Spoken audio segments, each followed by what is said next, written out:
Kwa hizi hapa kuna mawele, hapa kuna ngano, hapa pia kuna mtama, ina mchele, leo hii ni mahindi. Other 3 legume crops that we have, they fix nitrogen, which is usually the major nutrient required for plant growth and growth. Its main goal is to sustainably reduce hunger and poverty. And one of their initiatives was to focus on the drought-tolerant crops.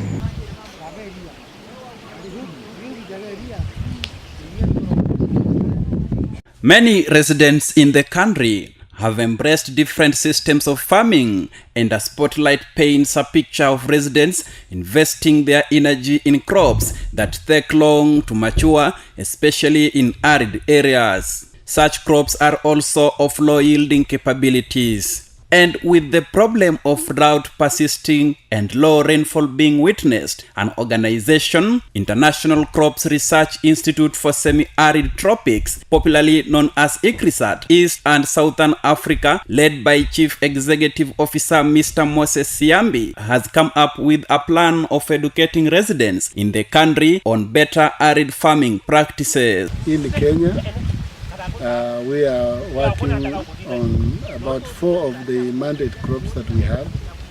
We have currently 6 mandate crops. We have sorghum, we have millet, we have chickpea, we have groundnuts, and now we have also added a crop called teff, but teff is mainly grown in Ethiopia. And I think I mentioned pigeon pea as well. So the 5 crops are our major crops. Our involvement here is through a project that is funded by the US government, Feed the Future. And we are part of a project that is called ABCD, that is developing the value chains in crops as well as in dairy and livestock. And our component is mainly on drought-tolerant crops. So in Tharaka, we are focusing on 3 crops, on pearl millet, on green grounds. For a long time, weather changes with unpredictable rainy season and dry spells has made it difficult for farmers drawn from East and Southern Africa to attain food security, especially with the diminishing traditional crops. Residents in these regions are therefore slowly embracing new farming practices to tame the prevalent changes in weather to increase food basket across the year. Such practices include heavily planting crops that are drought resistant and those that can survive in unprecedented heavy rainfall. What you'll notice in this area is that the acreage is big. Some farmers have 7, even up to 20 acres. But what you find is farmers are growing crops in very tiny areas and the rest of the area is left fallow.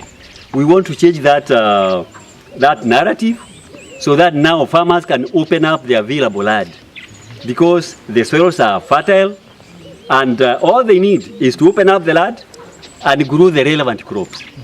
Therefore, once they know there is a market for all these crops, they will be able to open up the land and increase their acreage. Once the acreage increases, what we are going to end up with is enough food, that's food security, and we shall also end up with extra production, which will now go to the market. It is a practice that is being facilitated by an organization that is heavily involved in carrying out research on the best seeds and crops that can do better in these regions, popularly known as ICRISAT. The organization has been credited with supplying farmers with the right type of seeds, including wheat, sorghum, millet, arrowroots, and soya. Apart from these crops being able to withstand these harsh climatic conditions, they are also said to be highly nutritious as well as boost body immunity. You've seen guys with t-shirts eating smart food. These are smart foods because of their nutritional value and also because of the way they can assist our bodies. And we hope that our families, once they are strong enough, by eating these foods, they will engage more in production. We always say, your health is your wealth. The cereals harvested from these crops can be used for family food security and in preparation of different healthy delicacies like cakes, beverages, mandazis, and pilau. ICRISAT always advocates for the consumption of these foods to have good health because their nutritional value is very high. We have several objectives, and as you have mentioned, one objective is to improve household nutrition, and is a very key aspect of the Feed the Future program. Ensuring reduced stunting, and by taking care of the first 1,000 days, so 3 years to about 5 years, to make sure that the children have proper nutrition, but also the mothers have good nutrition.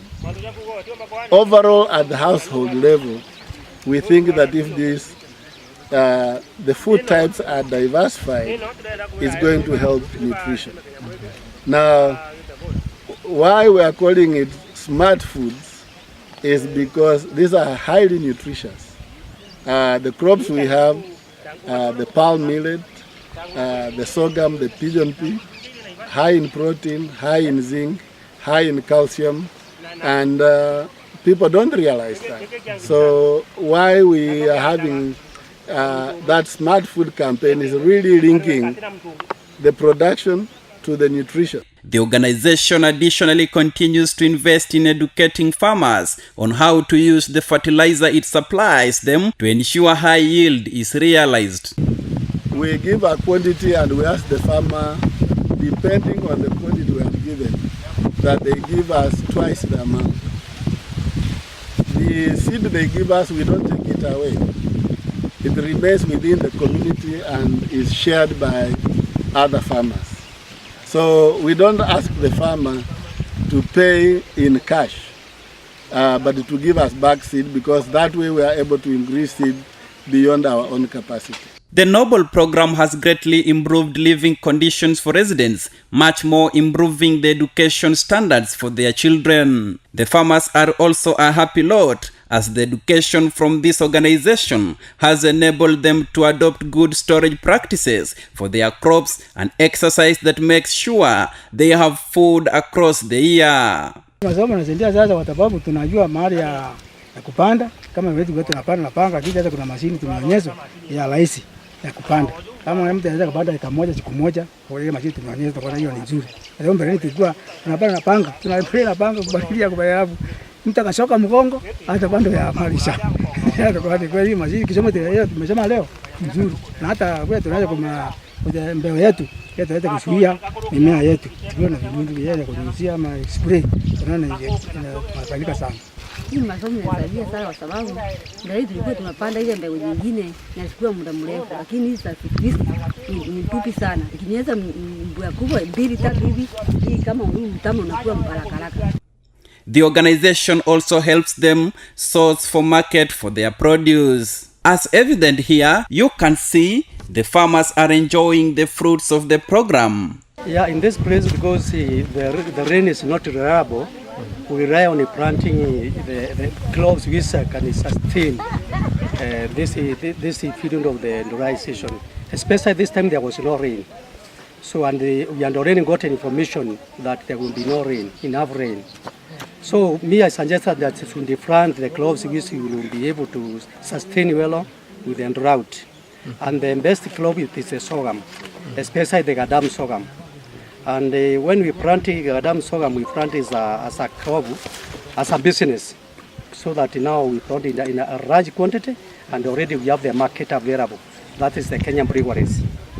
And the ICRISAT, they are the people who are just trying to motivate the farmers, and I'm one of the farmers of the ICRISAT. The ICRISAT therefore advocates for all farmers, especially those living in regions that experience extreme weather conditions, to embrace these farming practices to cushion themselves from perennial food shortage. For improved nutrition and being able to fix nitrogen, the crops that we have. We are making a contribution to sustainability in this planet. So I think what I can say is for us to encourage farmers to be able to plant these crops so that people like you in town can also have a good meal and diversify your diets. Mundia Ongute from Tharaka Nithi County.